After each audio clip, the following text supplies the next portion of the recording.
All right, my awesome fourth graders, today we're going to be working with Messy Mat, white piece of paper, pencils, rulers, Sharpies, and erasers.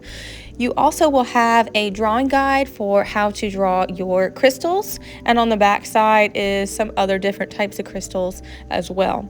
So I'm starting off with some very basic geometric shapes, some triangles, using my ruler to draw straight edges. That's why we have a ruler as a tool, so please use it to draw those straight edges.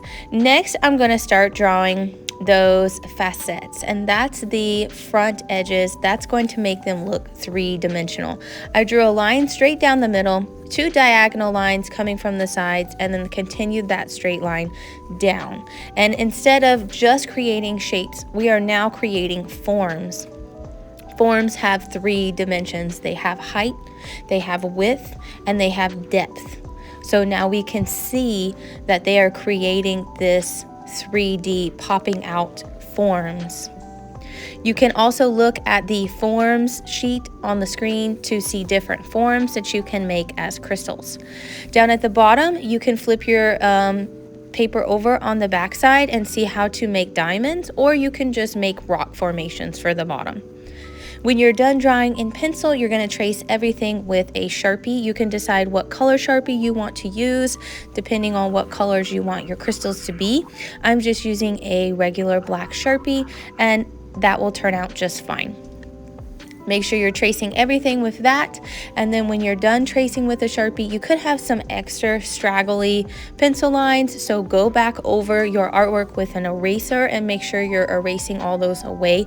The paint that we're going to use is very light, and your pencil lines might show up if you don't erase. Next, we're going to be talking about value. Value is the lightness or darkness of a color or hue. So I'm going to use some glittery white to create the white areas of my crystals. Next, you're going to be using your fluorescent paints. Now, we want some areas of our crystal to have that value, so some areas are going to appear darker. What I'm doing is I'm waking up that color, applying it on the dark side, so the side I want to stay dark, and then just adding water onto my brush.